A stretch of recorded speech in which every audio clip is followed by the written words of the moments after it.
السلام علیکم defence ایورڈز friends, defence updates میں بھارت کے میزائل پروگرام سے منسلک آفیشیل کی جاسوسی کے الزام میں گرفتاری کی خبر آپ کے ساتھ شیئر کریں گے۔ ایک اور ملک کو TB2 ڈرون کی فراہمی، امریکی کمپنی کو $7 ارب کا کانٹریکٹ، نائجیریا اور US سمیت دیگر اہم بین الاقوامی دفاعی خبریں بھی اس ویڈیو میں شامل ہوں گی۔ So let's start.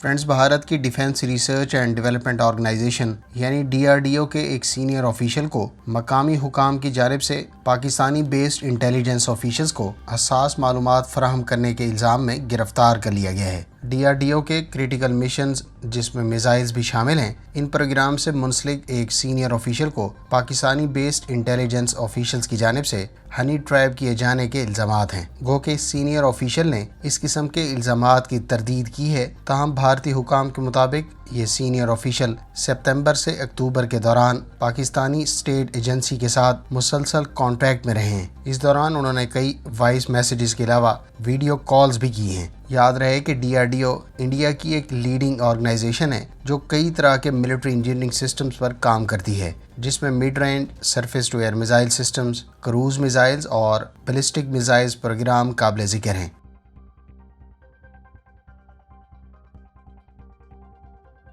فرینڈز، یونان کے وزیر اعظم نے پارٹی کی میٹنگ میں خطاب کرتے ہوئے کہا ہے کہ یونان کو امریکہ کی جانب سے F-35 اسٹیلتھ ایئر کرافٹ 2028 میں ڈیلیور ہونا شروع ہو جائیں گے۔ ان کا مزید کہنا تھا کہ یونان کو آرڈر کیے جانے والے F-35 کے سلسلے کا پہلا طیارہ 2028 میں ڈیلیور ہوگا، جبکہ ان ایئر کرافٹ کو مرحلہ وار یونان کی موسٹ ایڈوانسڈ ایئر بیس پر اسٹیشن کیا جائے گا۔ واضح ہے کہ یونان نے امریکہ سے 40 F-35 اسٹیلتھ ایئر کرافٹ کی ریکویسٹ کی ہے، جبکہ ایک اور میڈیا سورس کا دعویٰ ہے کہ تقریباً 20 F-35 اسٹیلتھ ایئر کرافٹ یونان کی جانب سے امریکہ سے ایکوائر کیے جائیں گے۔ میڈیا سورسز کا کہنا ہے کہ ان 20 F-35 اسٹیلتھ ایئر کرافٹ میں سے 6 وہ طیارے یونان کو ڈیلیور کیے جائیں گے جو اس سے پہلے ترکی کے لیے تیار کیے گئے تھے۔ واضح ہے کہ یونان اپنے F-16 بلاک 52 طیاروں کو بھی وائپر سٹینڈرڈز پر اپ گریڈ کر رہا ہے، جبکہ اس کی جانب سے کچھ عرصہ پہلے ہی امریکہ سے F-35 طیاروں کی ریکویسٹ کی گئی تھی۔ خیال رہے کہ ترکی نے بھی امریکہ سے F-16 block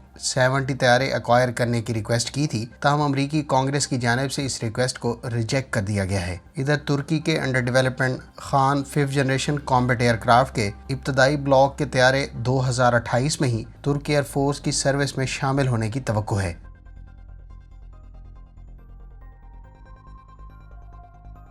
friends, نائجیرین air force کو چائنیز ساختہ ونگ لانگ 2 ڈرونز کے مزید 5 ڈرون ڈیلیور کر دیے گئے ہیں۔ نائجیرین ایئر فورس کی 553rd بیس سروس گروپ میں اسٹیشن ان ڈرونز کے سیریل نمبر 141 سے لے کر 145 تک دکھائے گئے ہیں، جبکہ نائجیریا بنیادی طور پر چائنیز ساختہ ونگ لانگ 2 ڈرونز کو نومبر 2020 سے استعمال کر رہا ہے۔ ابتدائی طور پر نومبر 2020 میں نائجیرین ایئر فورس کے ایئر چیف مارشل نے 2 چائنیز ساختہ ونگ لانگ 2 ڈرونز، 4 CH-4B اور 2 CH-3B ڈرونز کی نائجیرین ایئر فورس کی سروس میں موجودگی کی امیجز سے تصدیق کی تھی۔ نائجیرین ایئر فورس ان ڈرونز کو دہشت گردی کے خلاف جاری جنگ میں استعمال کر رہا ہے، جبکہ اسی اثناء میں نائجیریا کی جانب سے نہ صرف ترک ساختہ TB2 ڈرونز ایکوائر کیے گئے ہیں، بلکہ نائجیریا ترک ایروسپیس انڈسٹریز کے تیار کردہ T-129 یعنی اٹک ہیلی کاپٹر بھی ایکوائر کر رہا ہے۔ ان ہیلی کاپٹرز کی نائجیرین ایئر فورس کو ڈیلیوری اسی سال میں متوقع ہیں،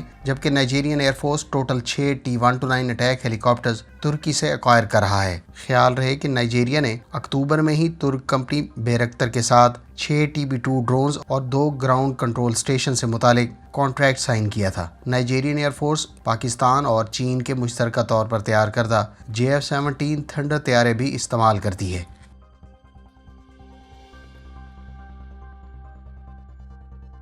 friends, Royal Australian Air Force کے زیر استعمال KC-30A multi role tanker transport طیاروں نے پہلی مرتبہ جاپانیز ایئر فورس کے زیر استعمال F-15J طیاروں کی ایریئل ریفیولنگ کنڈکٹ کی ہے۔ رائل آسٹریلین ایئر فورس کے حکام کے مطابق سروس کے air to air refueller tanker طیاروں نے Japanese air self defence force کے F-15 ایگل طیاروں کی ایریئل ریفیولنگ کا کامیاب تجربہ 29 اپریل کو سر انجام دیا ہے۔ واضح ہے کہ رائل آسٹریلین ایئر فورس کے نمبر 33 squadron 7 KC-30A multi role tanker transport aircraft 2011 سے استعمال کر رہی ہے۔ ان ایئر کرافٹ سے اب تک 11,332 آرز اور 1440 مختلف مشنز کنڈکٹ کیے گئے ہیں، جس کے تحت تقریباً 47,000 ٹن فیول 7 اتحادی ممالک کی پارٹنر نیشنز کے ایئر کرافٹ کو ایئر ٹو ایئر ریفیولنگ کے دوران سرو کیے گئے ہیں۔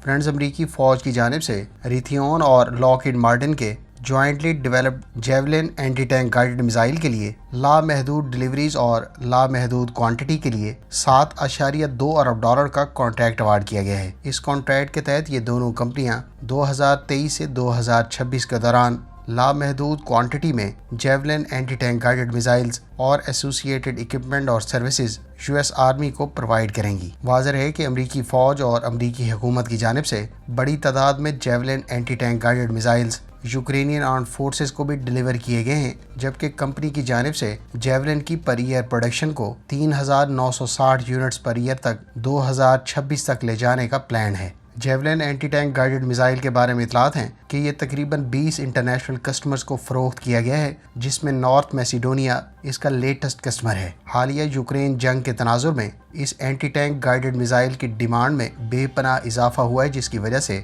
کمپنیوں کو اس کی پر ایئر پروڈکشن میں بہت زیادہ اضافہ کرنا پڑا ہے۔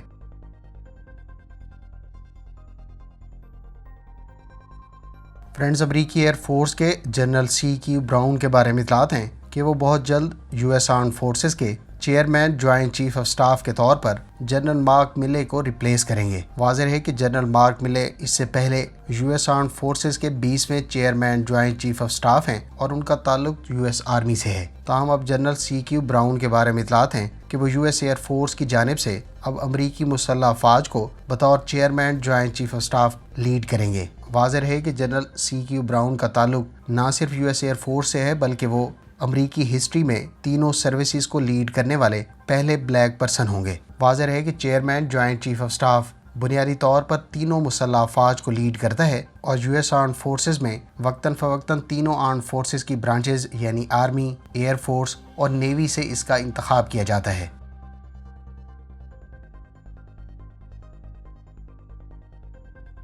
فرینڈز، برطانیہ کی رائل نیوی کے بارے میں اطلاعات ہیں کہ اس نے اپنی ٹائپ 23 فریگیٹس کو نارتھ سی میں ڈپلائی کیا ہے، جن کا بنیادی مقصد رشین وار شپس کو ٹریک کرنا ہے۔ واضح ہے کہ رشیا نے اپنی نیوی کی 5 وار شپس اور 2 سپورٹ ویسلز کو کیلبر کروز میزائل کے ساتھ اکوپ کیے جانے کے بعد نارتھ سی میں ڈپلائی کیا ہے۔ اسی ڈپلائمنٹ کے تناظر میں اب برطانیہ کی رائل نیوی کے بارے میں اطلاعات ہیں کہ وہ ان شپس کو ٹریک کرنے کی غرض سے اپنی ٹائپ 23 فریگیٹس نارتھ سی میں ڈپلائی کرے گی۔ واضح ہے کہ ٹائپ 23 فریگیٹس 7,500 نوٹیکل مائلز کی رینج رکھتی ہیں، جبکہ ان پر ٹوٹل 205 پرسنل کو اکاموڈیٹ کیا جا سکتا ہے۔ 4,900 ٹن فل ڈسپلیسمنٹ کے ساتھ ان شپس کی لمبائی 133 میٹرز اور ٹاپ سپیڈ 28 ناٹس بتائی جاتی ہے۔ ٹائپ 23 فریگیٹس پر 32 سیلز کے ساتھ Sea Ceptor vertical launch surface to air missiles اور 2 کوارڈ ہارپون لانچرز کے ساتھ Harpoon anti ship cruise missiles اس شپ کے میجر ویپنز میں شامل ہیں۔